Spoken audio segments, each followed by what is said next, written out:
through to 2020. Over the summer I've been reflecting on what part I would play in that strategy. After careful consideration and talking things over with my family, I've decided that now is the right time for me to step aside and from the leadership of the National Party and embark on new personal and professional challenges. Therefore, I've informed the National Caucus this morning that I'm resigning as leader of the National Party and will leave Parliament. My resignation will take effect on Tuesday, February the 27th, and I intend to deliver a valedictory speech on Thursday, the 1st of March. I believe this will give National's new leader the time and the best possible opportunity to prepare the party for the 2020 election. It's been a huge privilege to lead the party and to serve in politics since I was first elected to Parliament just over 27 years ago. I'm proud of the innovative work that I was involved with as a health minister in the 1990s and later as an education spokesman in opposition, finance minister through the GFC, and working alongside New Zealanders in the last term of government to stabilise and grow the economy and to rebuild Christchurch. In recent years, I've also enjoyed particularly developing the social investment approach to help New Zealand's most innovative, most vulnerable citizens, and finding new ways for the Crown to work with Māori to make a real difference. And of course, last year I was honoured and privileged to lead New Zealand as Prime Minister in an energised and cohesive third-term government. None of this would have been possible without the support of many people inside and outside of Parliament, and I want to thank those many people who voted for us in the 2017 election with the result that we are now a large and strong opposition in the Parliament, and particularly for the broad public support since the change of government. I've also been able to serve with many outstanding politicians and I want to thank my parliamentary colleagues past and present. Also want to thank the National Party for the trust and support that they have given me. I've been fortunate to be able to come to work every day with a sense of mission, but also to work with a team of people who shared that sense of mission. I want to acknowledge the people and communities of my old electorate, Clutha Southland, and before that Wallace, who sent me to Parliament and still keep me grounded many years later. To our supporters, thank you for keeping the faith through 9 years of successful government and of course through that change in government. It's been an absolute pleasure to lead a party that represented you and your values and your ambitions for New Zealand. Most importantly, excuse me. Most importantly, I want to thank my family, Mary and her children, Luke, Thomas, Maria, Rory, Bart and Xavier, and we just brought the tallest ones along today. Through all our time together as a family, we have lived with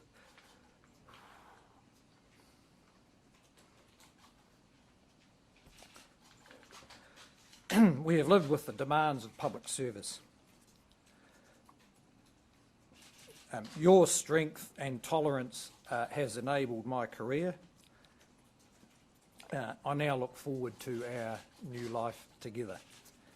Thank you. Are there any questions? Does this mean, Mr. English, that you believe that you couldn't beat Jacinda Ardern? No, it doesn't. This has been a purely personal decision. You know, clearly I wouldn't be standing down if we were in government and I was Prime Minister, but I'm satisfied that I would have the support of my caucus through to 2020 if they could see I was determined to do that. and I believe we certainly could be competitive in 2020 because this is a structurally weak government, even if the Prime Minister's popular. And I'm satisfied that we're handing over the party in as strong a position as it could be, not being in government. But more importantly than that, that partly as a result of the stewardship when we were in government, the economy's in good shape, and there's no reason why that shouldn't remain the case. The government's books are in good shape.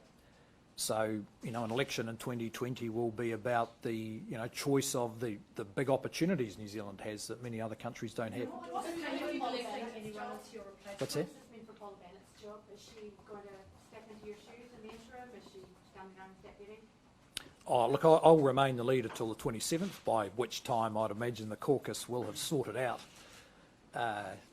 who's, leader, deputy leader, whatever. Do you have a preferred successor? What's that? Do you have a preferred successor? No, I don't. What's the process now for a new leader? Well, I've just set a date for when I will step aside, and so the caucus will now begin the process of electing a new leader. In our process, it's the MPs alone who do that. But I'm sure over that couple of weeks there'll be, discussion with party members and supporters who have a view about it. How long have you been thinking about standing down? How long has it taken? Oh, really just crystallised over the summer period, and I've spent quite a lot of time, for the first time in a long time actually, with no real political concerns, no need to get ready for the next cabinet, and time together with the family, and that's what I mean about it being a personal decision. This is more about myself and my family having spent most of my adult life, all of their lives, with the demands of politics, and I want the opportunity to be able to start again on a different life, and for our family to be able to live without politics. Have you spoken with anyone else in the party about your decision for today? Oh yes, I'd informed some of my senior and long time colleagues. I spoke to I can't remember exactly the day, but Paula Bennett and Stephen Joyce. I'd say probably a week ago, and of course I've been talking to the family about it for some time. Have you had any discussion with the caucus about how the logistics of the leadership contest will work out now in terms of your resignation date and how that might happen and how might that go? Well, not a lot of discussion. I mean, I've simply signalled that it's going to happen, and I imagine, over the coming days if there's discussion needed. But look, it's a pretty straightforward process. This is a caucus who did me an enormous favour by executing a very civil and successful transition when John Key, unexpectedly left, and they're quite capable, in my view, of doing that again in a way that gives a new leader and a new team a great start. So you expect the new leadership team to be in place by ready to take over on the day of resignation come takes effect? Yes. Yep, that's my expectation. Do you have a favourite Sorry? successor? You spent 2 days planning and strategising with Tauranga last week. Did you give the caucus any indication that you were planning on moving on? No. Why not? Well, because it would have been a major distraction from the real business, which is, the party reviewing the election and then focusing on how it's going to conduct itself over the next 2 or 3 years. An incoming leader in opposition always has the opportunity to change what it was, but I must say it was a very successful caucus. Mr. Inglis, do you think the leadership of the National Party would best be served by parliamentary experience or generational change? Well, I'm not going to express a view about it. Look, I'll just have a vote like everyone else in the process, and I expect I might enjoy them coming to ask me for it. After years of having to go and ask other people for their votes. Do you think some of the other long-serving MPs that you've worked... What's that? Some of the long-serving MPs that you've worked alongside with for many years now, do you think that they should take their cue from you and perhaps move on? No, not necessarily at all. A caucus needs a balance of people who have, you know, fresh ideas and energy, but also people who know the big picture and can see the longer term.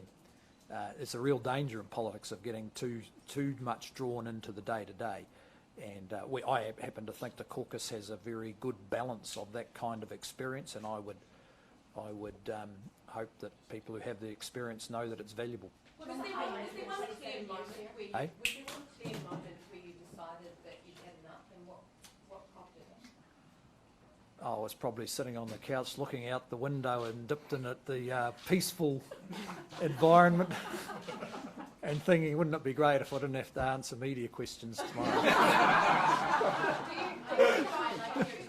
Sorry? What's been the highlight of your 27 years here? Oh, serving as Prime Minister is certainly the highlight, no doubt about that. And despite the fact that we lost government, the 2017 campaign was just had so much intensity and public interest, and you know, and for us it was a fantastic family experience. But look, there's been my view about what you do in politics is that you need to be satisfied yourself about what you do.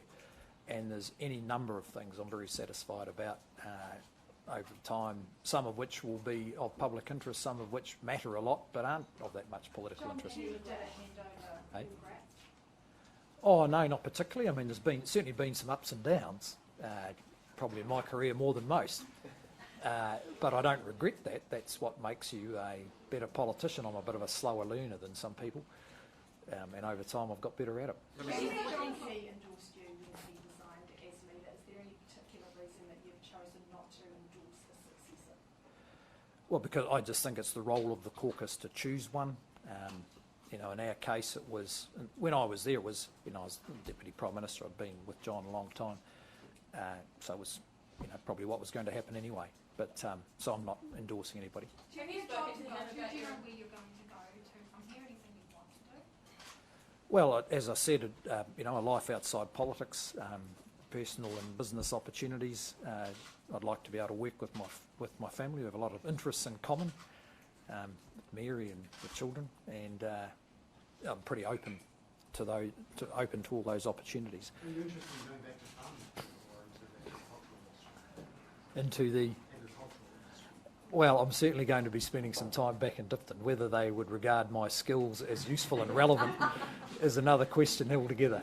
would you be interested in an international role? Well, look, I simply haven't looked into that at all. And I'm not going to prejudge any of those things. You know, we've got a process to get through over the next couple of weeks. You know, I think any politician leaving knows there's a day that you know, you're out of the building and you need to make your own way, and it's a day I'm looking forward to. Just a bit further to Andrea's question. What have you achieved in government that you're most satisfied about, and then is there anything that you regret not achieving?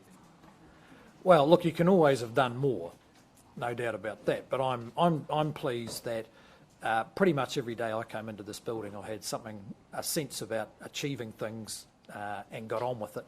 But I think the fairly obvious ones are the ones I've mentioned, that you know, the whole helping manage the New Zealand economy through the GFC.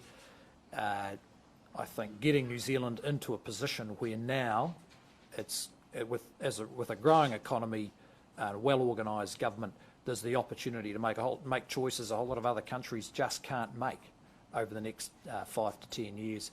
I was also a minister in the late 90s and very much enjoyed the role as the Minister of Health through you know, a pretty challenging set of health reforms. And actually the other bit I really enjoyed was being the education spokesman in opposition from 2003 to about 2006.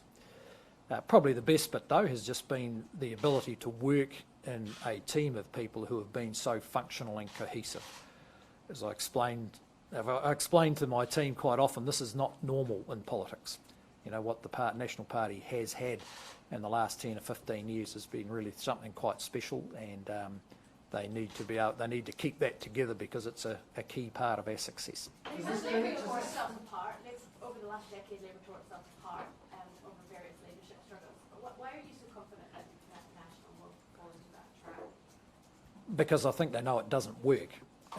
That's a recipe for staying in opposition regardless of the quality of government. This happens to be a government that's going to find it hard to maintain momentum, and so there's a real incentive there that to be competitive. The caucus makes a leadership change that works and backs them through to the 2020 election. Oh, really good.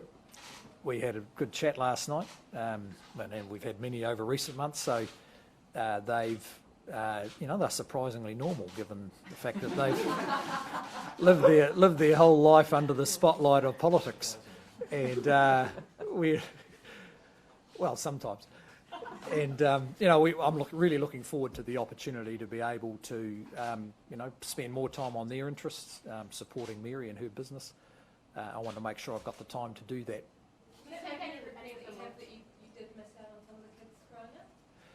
Oh, look, we made personal arrangements, some of which ended up being a bit controversial, about to ensure that we had something like a normal family life. So just by way of trivia, I haven't eaten in Bellamy since 1996 because I always went home for dinner.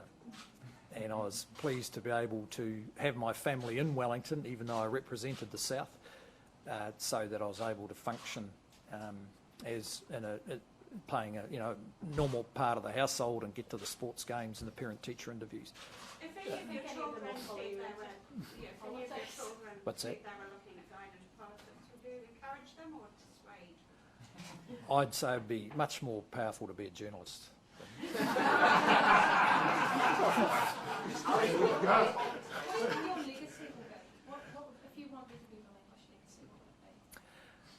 Look, I'm not a great believer in legacies. You have to be satisfied yourself with what you do and with the impact that on people of your actions and politics on the people in the country that you care about. I think what is part of what I think has been achieved is pretty obvious, and that is that we've had a well-managed economy. It's really important that they keep managing it well, because it's not, otherwise it'll deteriorate. I hope that as has been discussed a bit lately, that the government picks up the concepts of social investment, not because they're my legacy, because actually a lot of people have worked on it, including my deputy Paula Bennett, but because it could make a profound difference to the lives of many people. I mean, yesterday I visited a partnership school in Mangere and a disability trust in the middle of Auckland, people whose lives really do need to be changed, and this is a toolkit that can change it. I think one of the this isn't so much of my personal thing, but of certainly part of it, and that is the rebuilding of Christchurch. Much as there was some discussion in the election about whether it had gone fast enough, but actually working alongside Jerry Brownlee, that was a major achievement by any government on a large scale, very complex, and there's thousands of people are benefiting from that now. Do you think a change of leadership will make it easier for National to do a coalition deal with New Zealand First or others at the next election? Look, I wouldn't want to prejudge that. There's going to be an awful lot of water under the bridge between now and the next election, of which the change in leadership in National was just one of the early events. This is a government that's going to come under some real pressure because of its makeup and the way it was formed, and how they react to that will have a big influence on what the options are at 2020. But I don't think you can prejudge that now. Sorry, there was Dan. How's it changed? That's a very good question. It's changed in a couple of ways. One is just the speed of the news cycle. The other is that you're no longer prisoner to the whims and preferences of newspaper editors, because there's now so many ways of communicating with the public. I think there's also a higher expectation around discipline and cohesion than there used to be. If I think of the National Party caucus that I first joined in 1990, which included Sir Rob Muldoon and 36 new members of Parliament, of which there's now will only be one left in 2 weeks, and that's Nick Smith. It was a much more unpredictable, rambunctious environment, one in which current leader of New Zealand First thrived. That would be fatal to a government today. People now expect cohesion and unity. But look, a lot of the issues haven't changed, and one of the things you notice after being in politics a long time is some of the same ideas, some of the same old bad ideas just keep coming back. You can never quite kill them. What's your message to caucus as they go into a leadership panel? Oh, just that the way they go about it will make a big difference to how the public perceive the competence of the opposition and the National Party. And that is, if they go about it in the same way they did with my transition to the leadership, that is a quite robust discussion, but an internal process that's respectful and civil, then that'll give the new leader a great start. You mentioned Nick Smith. Can I ask, is this the end of the Rat Pack era? Are you going to stick around? Well, it's not really a pack anymore, is it? Today's good to say. Mr. English, what happens for the next 2 weeks? Are you going to be out there every day attacking the government, or are you standing back and letting others in the party take that? Oh, look, I've got a number of obligations and expectations to meet that's in my diary, which I'll continue with unless I get a call, unless my office has had a call by now cancelling them, which is quite possible. Otherwise, I'll just continue the normal business of Leader of the Opposition. Just to follow on from Just a couple more questions and then... Just to follow on from Andrew's question, what should we make of the MPs who are here and those who aren't? I mean, do you think this is going to end up as a wider changing of the guard, so to speak? Look, that's all a matter for the caucus. I can't even tell you exactly who's standing behind me. Just I heard Nick speaking, so I wouldn't make anything of that. In fact, because of weather, a number of MPs weren't able to get to caucus today. Does that include Simon Bridges? Yeah, apparently he's caught up in Tauranga. You mentioned that there were some achievements that you felt were not in the public eye. Can you give us an example of one where you think, well, I made a difference there? Well, fortunately you're a student of these things, Bernard, but the way that the New Zealand government now runs its own balance sheet of assets and liabilities is the best in the world. Well, it was up until 3 or 4 months ago. And I hope they keep it that way. That has huge ongoing benefits for the budget, but also for the country. Just to have well-run infrastructure, assets that the government understands, the condition of its schools, the condition of its houses, the management of the risks and to value and to service ability across those assets. We spent I spent a number of years as a finance minister driving that, and it's not something that's obvious but matters an awful lot.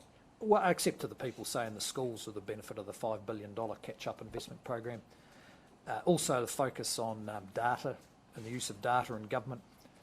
I've talked about that publicly before. I don't need to go on at length about it, but if you really want to focus on people, then you need to know a bit about them in an appropriate way.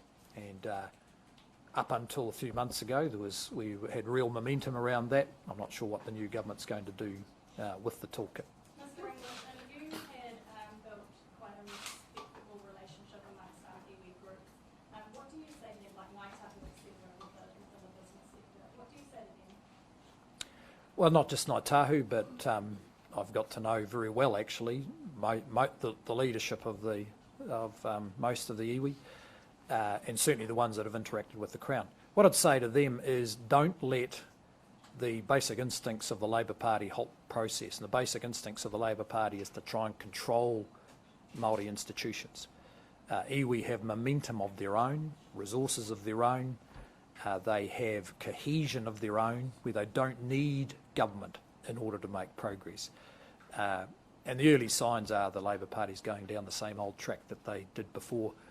So I hope they ignore it, work with the government where they have to, but get on with the job and drag the government along. Do you feel confident Eh? that your replacement will be able to maintain this relationship with iwi moving forward? Well, I think it's important they do. In a number of parts of the country, they're one of the biggest organisations. Right up the east coast of the North Island, for instance, iwi are among the larger investors and eventually will be among the larger employers. So it's well worth it. But it takes time to build the personal relationships. Do you think the next family How will do you make feel? Eh? Can we discuss your family? How they're feeling? How are you feeling? Oh, Fine.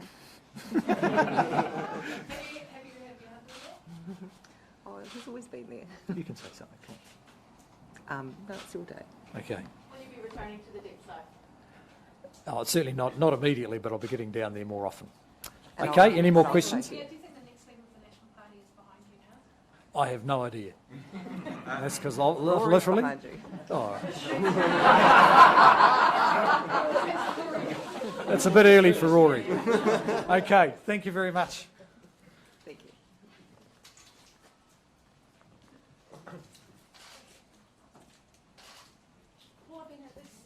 Do you want to say anything?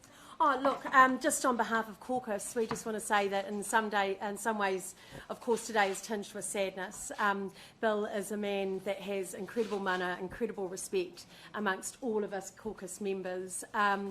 He has led us so incredibly well and done such a great job with us. So we're going to miss him and miss him a lot. And I just